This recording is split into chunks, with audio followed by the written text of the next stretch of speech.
Welcome back to Your 1230, the only podcast where our guests tell their story with the help of 12 questions in just 30 minutes. I'm your host, Mike Salitro, and today we are very excited to be joined by Andrea Enright. Andrea is a small town girl living in a Colorado world. She's been an entrepreneur since 2001, specializing in strategic storytelling and brand messaging for both corporate and coaching clients, usually while wearing a hat. Andrea is now passionate about helping professionals get brave with their personal brand and the second half of their life. Her experience includes content marketing, B movie acting, and plenty of hitchhiking in dangerous countries. She has a podcast called Permission to Be Human, where she deems freedom as the new F word. Please welcome Andrea Enright. Andrea, welcome. We are very excited to be speaking with you.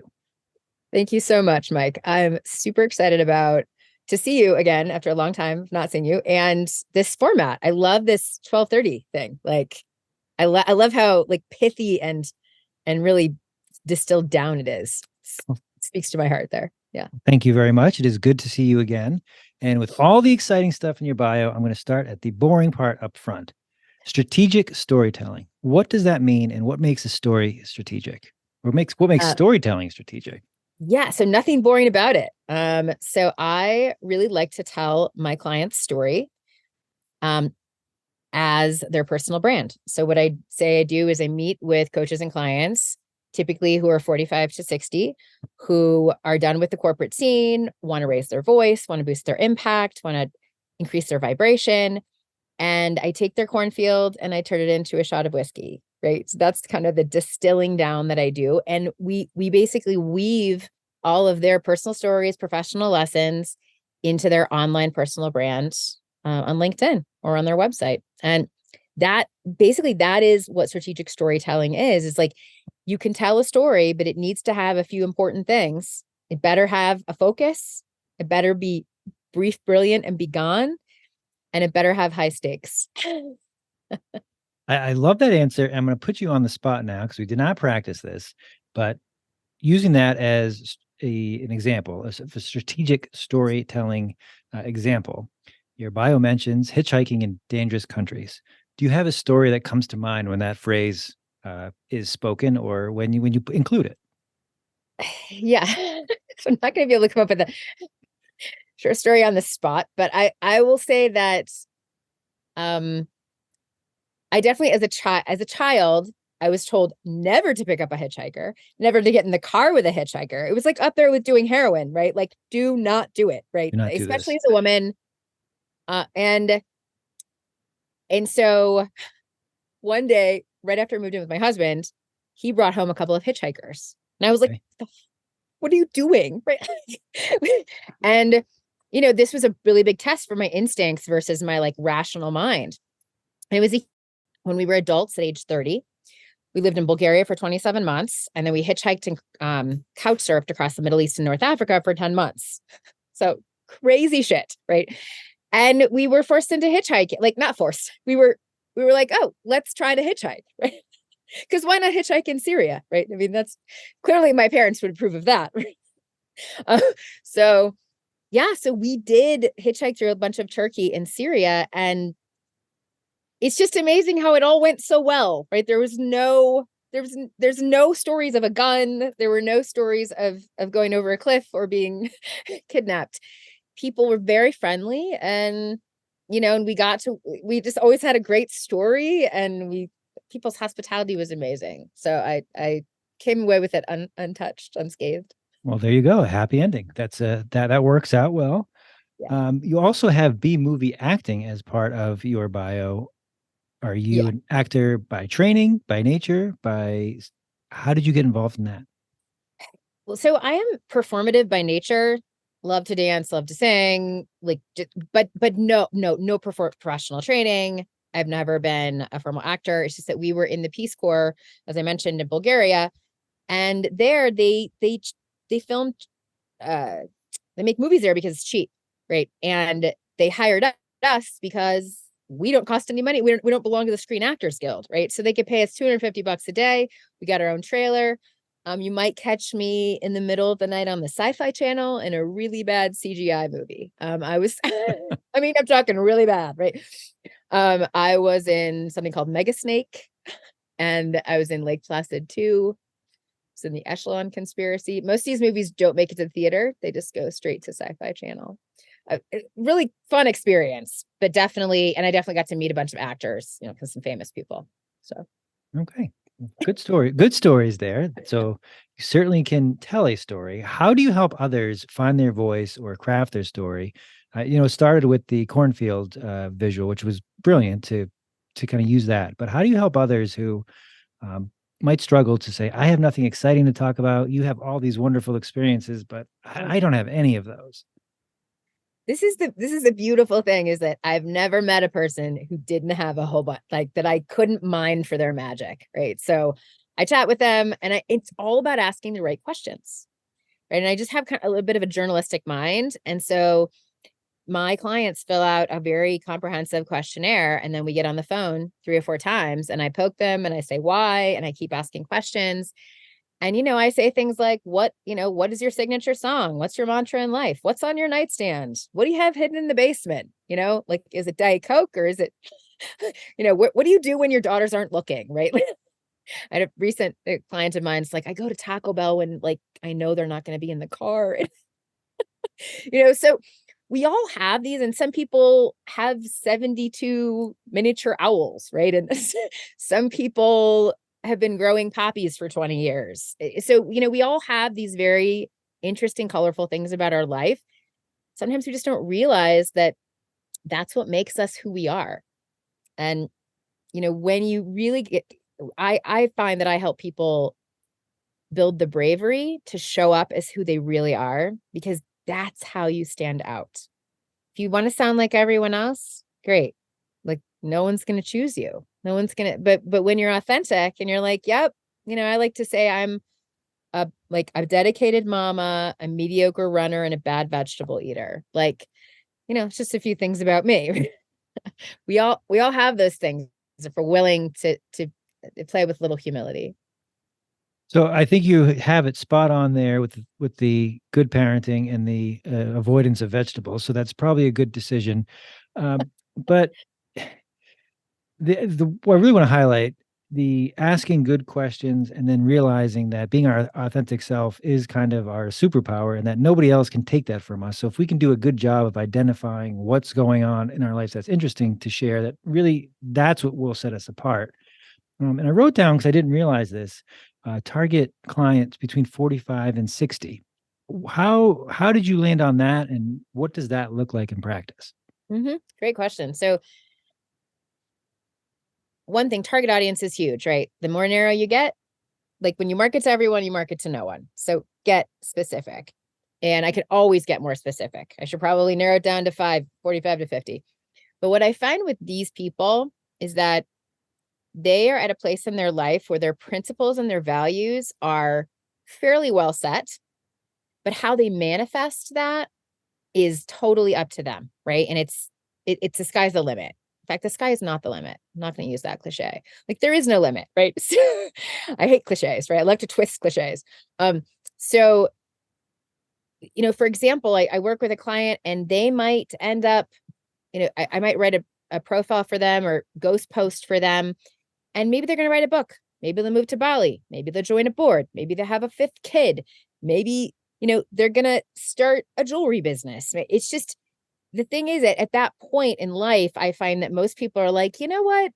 I'm going to do things my way now.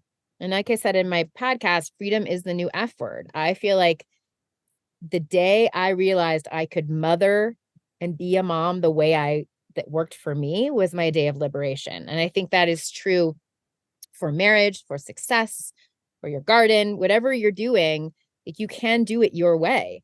But we get a lot of cultural conditioning in life that says, I hear my mom from the back seat saying, no, it's supposed to look like this, right? The table is supposed to be set like this. Marriage is supposed to look like this. And there's a lot of those. And I find that as long as there's lots of love and lots of acceptance, that you can do things how you want to do them. So I kind of want to dig into that, because that I think everybody is on a path where they are on different levels of understanding there. And I think you nailed it with the 45 year old just hitting that peak, because I'm near there myself, and I find the values part is coming front and center of, what I thought was so important is no longer is, or this is what matters. This is where I want to spend my time. This is where my energy's going. But the kind of following the blueprint that's laid out there part, um, unfortunately, I don't think everybody gets to the point where it's like, I don't need to do this, or this is not the only way to do it. Was there a flashpoint, or was there something you mentioned mothering? Was there something that's like, yeah, I'm doing this my way. It might not always be right, but I'm going to feel much better about it. Great. So there were two flashpoints. One was when it was maybe like 9 months after my daughter was born. I was shuffling around the house, a bit depressed in my robe, not being able to shower. She wasn't sleeping. I was like, oh my God, freaking out. My husband was working really hard, not loving his job. And we were like, the furnace broke. And, I was like, we're like a country song. Like, and so all these bad things were happening. And so we passed in the hallway and I said, it's going to be okay. And we kind of both said at the same time, like, it's going to be okay. And I was like, what are you talking about? And he said, the baby. And he said, what are you talking about? And I said, the money. And I said, oh, we need to switch roles. Like, you need to stay home and I need to go back to school, to work. But I think in my head, there was something that said, no, Andrew, you're supposed to stay home. Like, that's what moms do, right? The woman stays home and like, she's supposed to love this time with the baby. And so that was definitely a turning point for me. And then there was another one where we were going to an Easter egg hunt. We don't go to church, but like we were going to this church Easter egg hunt around the corner, with these crappy plastic eggs and this crappy candy, because that's what you do at Easter. And it was so fun. And my daughter wanted to wear this I Heart Santa pajama top. And I was like, no, you are not wearing this I Heart Santa pajama top to an Easter egg hunt, right? And she was like, no, I really want to wear it. She's like 4. She's, 4 or 5. And I was just like picturing all these parents looking at her and then looking at me and thinking, she's not even trying, right? Like, and I was just like, wow, like I care too much about this. Like, it doesn't fucking matter. And I let her wear that. And I think that was just like the opening of a door to being like, whatever, like this does not matter. So it was a big step for me. That's a good one, because there's a lot of pressure when especially when it's your first child or the first time you're doing these things, like, well, this is what I think I should be doing, or this is what other people are doing, or this is the path of least resistance. So I might as well stay on it, because I don't Yeah. want that mom to tell me I'm terrible for wearing a Santa shirt to an Easter egg hunt, for example. But Yeah. those are good examples. And there's so many weird and wise decisions I ended up making. I had a daughter at a birthing center. I sent her to a Waldorf school, like just all these different, she didn't read till 3rd grade, gasp. So I got more confidence as I went on. I'm just like, nope, I'm doing it this weird way. Nope, I'm doing it this weird way. And they have worked out very well for me. But in the beginning, takes some moxie, I think. I don't want to overstate this, but I feel that once you get to that point, it's like everything kind of is similar to the Matrix, just starts breaking down. It's like, well, if I can do this over here, then then nothing really has to be done a certain way. And I almost feel bad for someone who's like, no, we have to follow all of these steps. Yes, no, you're totally right. And I love that you referenced the Matrix, because like that's really the beginning movie where you're just like, oh, wait a second, right? And so things do start breaking down, and you find that you gain confidence as you start breaking the rules. And I yeah, I really I was definitely raised though in a rule-based society or in a rule-based family. And I feel like I pretty much I was pretty straight track until like mid-20s, People meet me now and they're like, wow, you must have been a nightmare in high school. I'm like, actually, no, I was like really following the track. So I would have thought probably an adventurous teen, but okay, I'm glad you set the record straight there. Yeah. Uh, looking at my notes, you have clients that you work with in both corporate and coaching clients, and you mentioned important to have a target audience niche down. Do you consider them overlapping in a way? Do you have similar services, or how do you figure out who's a good match for you to work with? Yeah, I feel like chemistry is really the most important thing. It's about chemistry and timing. And so when I get on the phone or on a Zoom with someone, I'm like, okay, I'm filtering as they're filtering, right? Like, is this a good match? And I find that I do like to work with entrepreneurs, but I often, and I also work with executives. I like to work with anyone who knows they have a bigger story to tell and knows they want to raise their voice and they have a vision beyond what they're doing now. So that could be entrepreneurship, it could be getting on a board, getting promoted, working for a different company. So I think that the common thread is probably that vision for expression. And this is also when I think a little bit about, like, there's a difference between your ego and your calling. And I'm trying to zone in on people who are really focused on that calling. Like, who do I want to be? What's the process for getting there? How can I go within and really like look at my inner life to see what I want? So that's a good answer. So thank you for that. And it makes sense because even if it is different backgrounds, there are things that are very common, but as you describe them, especially starting with the chemistry piece, that I can tell when we are speaking if this is going to be something where there's going to be a more from working together, there will be more than if we were independent of each other. So we can kind of get to that next level.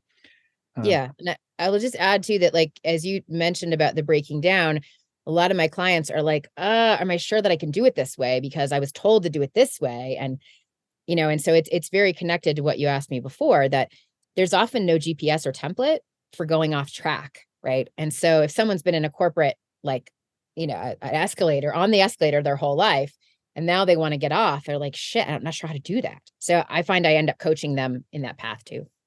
so you help that person kind of with their personal brand while remaining in corporate some way, or are they leaving altogether and it's like, I need to leave this and I need you to help me on my next thing? It's both. I definitely help people in that transition, when I call the liminal between the corporate and the coaching. Like, okay, I'm leaving, or I'm leaving it in 6 months. How do I get through this transition? However, some people really have a bigger story to tell via keynote, a book, or sitting on a board. And so both those are ideal clients for me. Okay. You mentioned in your bio usually wearing hats. When did that start? Yeah, I think I started wearing cowboy boots when I would, like, maybe 10 years ago. And I'd always loved cowboy boots, but I grew up in a really small town in Illinois. But I didn't ride a horse. I don't live on rural Route 2. Like, and so I just felt like, oh, I couldn't do that, right? Like, because I'm not really a cowgirl. I'm like a fake, I'm an urban cowgirl. And then I think after I had a yoga training, which really like opened me up, right? Just like, it's like cheap therapy. And I was like, oh, that was when it's part of when I stopped following the rules, right? I was at that same time when my daughter was little. I was like, oh, I can wear cowboy boots with my yoga pants to yoga class. Who cares? Like, my belt does not have to match my shoes. What a concept, right? So I did that, and then the hat came along a little bit later. I was like, I can wear a cowboy hat whenever I want. I don't have to be at a rodeo. I don't have to be at a concert. And then it started becoming part of my brand. And now I just love it. Like, it's just kind of my signature thing. Very nice. And with that, kind of take this to a more serious question. Mhm. Helping people get their personal brand out through social media, through LinkedIn, I know is where a lot of your clients are. What are mistakes that you currently see others who have not had guidance or have not had um, an expert to work with? What mistakes do you see out there, and what should people be stopped doing today on those platforms when they're trying to better tell their personal brand or better expose their personal brand? Yeah. So I'd say most people look at LinkedIn as a resume builder, because that's what LinkedIn told us to do. Right. And I'm not demonizing anyone. That's what we thought it was supposed to be in the beginning. And it was for a long time. And now it has really evolved into a different platform. And so people are still putting out their resumes. So you go to their profile and they're like, hi, I'm so awesome. Did I tell you how awesome I am? Enough about me. What do you think of me? Like, it's just the me show, right? And it's too much. There's too much ego. And they don't mean for it to be that way, but that's how it comes across. And so I really, my approach is taking your LinkedIn profile or any online presence from a sell to a serve, and from a resume to a resource. We want to make the audience the hero of the story. We want to start a conversation. And we really want to meet people where they are and offer them value right in the profile. Like, and I am convinced that your personality and your energy can come across in that profile, and people on the other side think, huh, I think he's talking to me. I'm intrigued, because we're all the center of our own universe. Like, we care about ourselves most, except for our children. I get it. But still, we are egocentric, right? And so when it feels like someone's talking to us, they see us and they hear us, understand us, that feels good. So I like that transition and kind of the dichotomy that you paint there between this is me selling something, me selling myself versus me serving, me being a resource. How how can you how can you help others make that change kind of, I don't say quickly, but when it's not obvious, where I see exhibit A or I see the LinkedIn bio one day and the next day I see, well, this looks a lot different. No, this must be, no, it's still the same person. How do they make, how does that come across authentically? Or how does that not seem like, all right, this is just putting lipstick on a pig, if you will? Mm. Well, I think going through what I call my boot kicking brand journey is like really inquiring within, right? It's going deep and saying, who am I and how am I different than all the other coaches out there? So it's really like, and that's what I say I do for my clients, is like, I help them hold up a mirror to themselves, right? And it's sometimes uncomfortable, because personal growth is uncomfortable. Like, really looking at yourself and saying, oh, what is it that I bring to the table? What do I not bring to the table? Really acknowledging that, like, that's not your thing, but this is your thing, and moving toward that organically, and then expressing from there. I mean, I do say most of my mission in life is helping people 45 to 60 be brave with the rest of their life. And so it does take some bravery to put your authentic self out there. I would say too, as far as when it comes to a LinkedIn profile, that it's a process. Like, start by identifying your target audience, right? And start by really choosing, who is it that you want to connect with. You are the source. Don't say, well, whoever wants to connect with me, or whoever wants my stuff, right? No, who do you want to work with? Like, that was fine when you were 25. You're 45 now. You get to choose.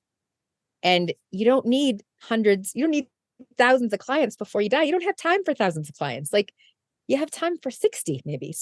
So like, you don't have to market to this mass amount of people. Like, get specific, and then you're going to work with who you want to work with.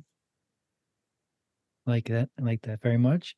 Uh, helping people be brave it's something that is not easy, because a lot of times sticking with comfort and sticking with what's easy is the path that people are drawn to. So what do you often find is the roadblock, or what do people say, that sounds great and I wish I could be brave, but that's just too hard, that's too difficult? How do you help them see this is not so bad? Mm. Yeah, it's a lot of hand holding, right? It's a lot of nurturing them along the path. It's it's a lot of telling people to be patient with themselves and to go a little bit at a time, right? I mean, this has taken a long time for me, and I still am like get scared. And, I see I have a lot of moxie, but I bitch a lot along the way. Like, and you can ask my husband about that, right? Like, I run very anxious. Like, it's not like I'm just this like devil may care person that never worries. I worry constantly, but I just keep making the bold, brave decisions. So, I mean, I think mostly I want to tell people, look, you can do it, and you can also, be stable and secure. Like, try one thing at a time. Just go at your own pace. You don't have to do anything super crazy tomorrow. Well, I think that's the big thing, and that's kind of what a lot of what we've talked about can boil down to one takeaway is I still get scared that there's no finish line, there's no wait for perfect and then go ahead and do this. That you're going to take some steps forward, you're going to take some steps sideways and backwards, and it's never going to be perfect or completely finished. And you're never going to be that finished product. That you're going to have to go ahead, take that step, and be okay with being wrong or being not there. So I really think that's wonderful advice. Uh, I have jumped around a ton, which I am known to do, and we're already somehow coming up on time.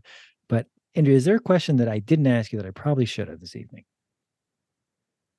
Hmm. Well, I guess I want to say, related to what you were just talking about with, the hesitancy to be brave, is I really just want to help people understand that it's okay to be uncomfortable. That that is what I feel like I've struggled with, because I was actually quite fortunate to be brought up in a functional family by loving parents, and things were given to me, and life was pretty smooth. Like, and I'm totally grateful for that. But it's not great at building resilience, right? And so, and in this day and age, jump to now where you just want something on Amazon and you can get it in 2 hours, right? Like, it's and then with the advent of Zoom and COVID, like everything is just so comfortable, right? And so, and that doesn't help build resilience. So I've really learned that being uncomfortable is it's like the key to personal growth. Like, no doubt, when you're walking through fire, when you're doing uncomfortable shit, you are going to grow. But it's really hard. Like, it's totally hard. And I I definitely, my heart goes out to people who are forced into situations, right? Because we go through tragedies and dysfunction and breakups and death and lots of difficult things in life. And that is uncomfortable. But I would say, even if that is not happening to you now, choose something that is uncomfortable for you and see what happens. Be alone, create spaciousness, inquire within. And that really kind of ties a lot of this together. The be the resilience and the being okay with being uncomfortable, because we are going to have difficult situations. We are going to be forced to do things we don't want to do. And the earlier that we can start, or the more okay we can be with it, kind of acting from, all right, I'm not going to just wait for something bad to happen. I am going to live proactively. I'm going to do things, and some things are not going to work out, and I'll be okay with it because I have this 1 year, 10 year, 15 years of experience of trying different stuff, or being okay with not being okay. So I think that that's really the big thing, because even if you want to live in a bubble or be comfortable, something unfortunately bad is going to happen, or something that you did not plan for. So the It's, more times you can step out, the more resilient you can be. Love it. it's absolutely. And I want to draw the line between, like, thinking about, think about the difference between not feeling safe and not feeling comfortable. Now, of course, you always want to feel Right. safe, but discomfort is a little different. It's lighter, right? And I've claimed before, I'm like, this doesn't feel safe. No, actually, it's just uncomfortable. Like, I'll be okay. I'll make it through. So yes, it's that resilience. Very good distinction there. Andrew, where can our listeners find you or connect with you if they want to learn more, or to work with you? Absolutely. So I am online on LinkedIn, and you can find me there. You can also find me on Instagram. Permission to be human.live is my podcast website. I encourage you to check that out. It's about marriage, love, divorce, and boundaries. And it's about freedom being the new F word. And if you're at all interested, definitely shoot me an email. I'm also at thebootfactor.com, name of my company. Thank you E- so much, Mike. Excellent. So we will post all that. Andrew, this has been a blast. It was great catching up with you, and you are a wonderful strategic storyteller, and I'm glad that we could do this together. Thank you so much, Mike.